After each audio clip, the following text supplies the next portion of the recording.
Happy New Year! Happy New Year!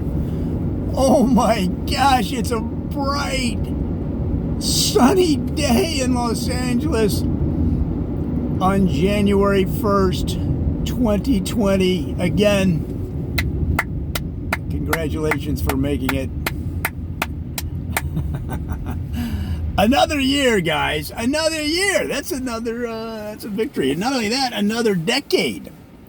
I mean, it is unbelievably bright, and the snow has fallen in the upper elevation of the mountains that surround here. Mountains. Let's call them hills.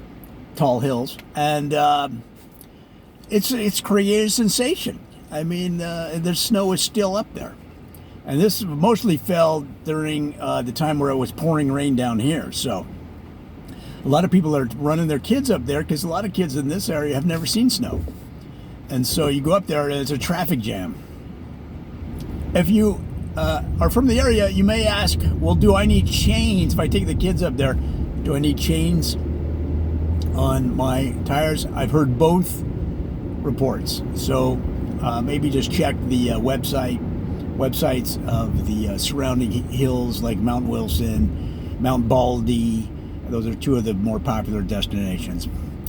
But anyway, this video is just really a opening video, an opening salvo for the year and for the decade. And guys, there's so many things going on in my world that I think you're going to get a kick out of it. Again, it just depends on if I'm your cup of tea. I've got this kind of wacky, absurd video style that is just based on observation, things that I see in the world, man, and exaggeration. And that's not everybody's thing, and it doesn't always work either. I've listened back to some of my videos, because essentially what I'm doing, just so you know, is I just make it up on the fly. Most of them are just made up on the fly, and some people are going, yeah, we can tell. And what I'll do is I'll use that as basically a first draft for my books. And so sometimes if you look at the written version, it's a lot different, or not a lot, but first of all, it'll be cleaned up for the text version, which you take out all of the pauses and the ums and the ers and the weird enunciations, weird things that we all add into our speech, the you knows, those kind of things. You know what I'm talking about, those kind of phrases. You're saying, well, I haven't said you know what I'm talking about in my life. Well, that's because you are a person of taste and style with education and perfect diction. That isn't me.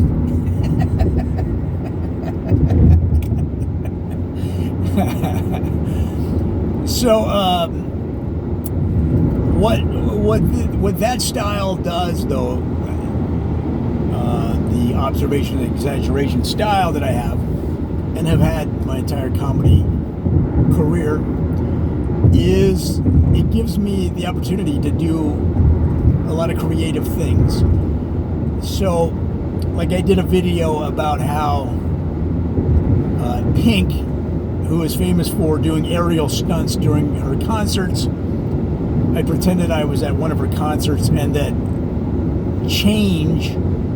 coins and dollars, but mostly coins, were falling out of her pockets. And I did a live as if I was at the concert. So is that hilarious? Maybe not, but it's kind of funny to me. And actually, I think that's really what it comes down to, is I do these videos for me. Yeah, some stuff just really, really makes me laugh. Like I was saying yesterday, I made up an entire NBA team for Pittsburgh because they didn't have one. With, stars from the past. I made up players, coaches, stars, in almost a complete history. But what's neat about that, too, is I can go back into that over and over and over because it's a team I made up.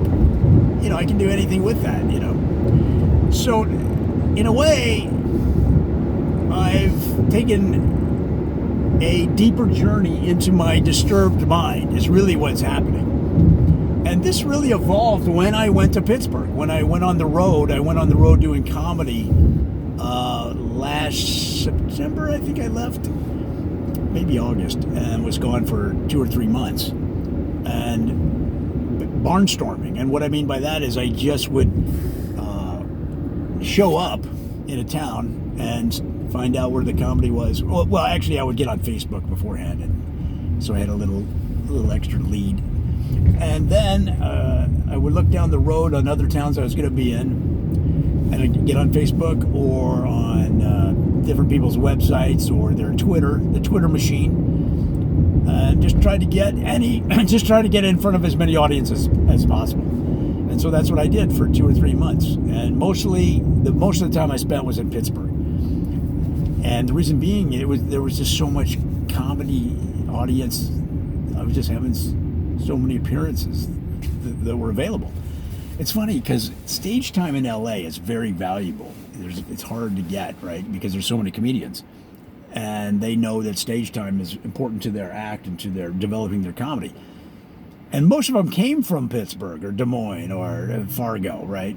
They became the star, or they became experienced in their hometown at their home club, and then they go to LA to seek their fortune, or to take their career to the next level, or to move into writing of sitcoms or movies or whatever they want to do. They're advancing their career, developing their career. Well, I went back to those cities, and it's amazing the amount of stage time that is available outside LA. And I started in LA/San Francisco, so I'm not as used to that.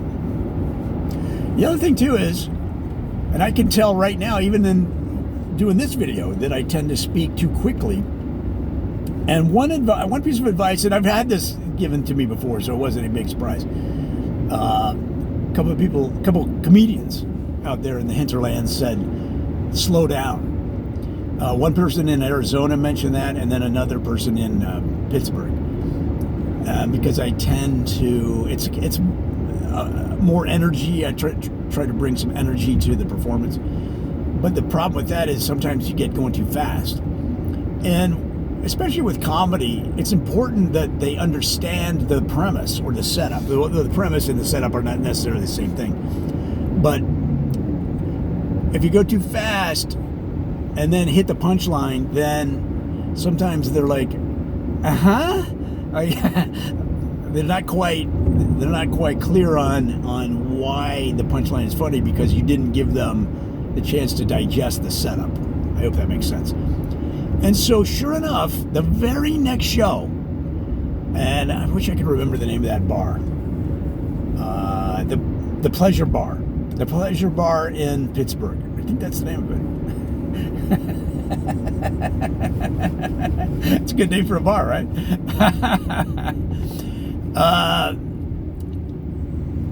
I slowed it down. I slowed it way down on purpose. And it killed. It demolished. And I mean way down. Like speaking nuts, where you're thinking, oh, he's speaking so slowly. But lots of pauses, just let it breathe. And I mean, it just demolished. I couldn't believe it. And I thought, man, I've done this material 4,000 times. And that's maybe the slowest I've ever done. So, in other words, the whole trip was really valuable in that sense. But also, I was doing videos about the communities I was at. So, for example, there's a bunch of Pittsburgh suburbs, of course, and neighborhoods. And I said that like I just discovered this information, that there's Pittsburgh suburbs. No. And I would just, on the fly, just like I'm talking to you now, make up an entire backstory based on either the name or some nugget of information about the town that might be unique. And I did that over and over, and that's where I came up with the the fake NBA team was an extension of doing that. And so all I'm trying to do is expand the things that I hear in my head. I realized I was getting too much into the world, rather than into my head, and I'd rather go back into the cranium. I know that doesn't make any sense, but to me it makes sense. And that I was looking for, when I was writing, I was trying to find clever. Whereas if you do improv, you'll know this. If you do improv comedy, the answer is in there. You don't need to. All you need to do is trust yourself, and it'll come. Now, is it always the best answer? Not necessarily, but when you do improv, they just do it on the fly, and that's why I say improv, when it's at its very best, is funnier than stand-up. It really is. And I'm talking, when it's on its game and you just can't believe it. Just keeps coming and you can't believe it. Now, when it's not as good, it's not as good as prepared stand-up, in my opinion. I'm talking about live improv. But it's a great way to develop material, and that's all that I'm doing when I'm doing these videos. And hopefully they connect with somebody, but I don't really care that much. I'm not that concerned about getting hits. I just want to develop that ability to make up stuff on the fly. Now, here's the other interesting thing, is that you start making up formats. You start connecting ideas.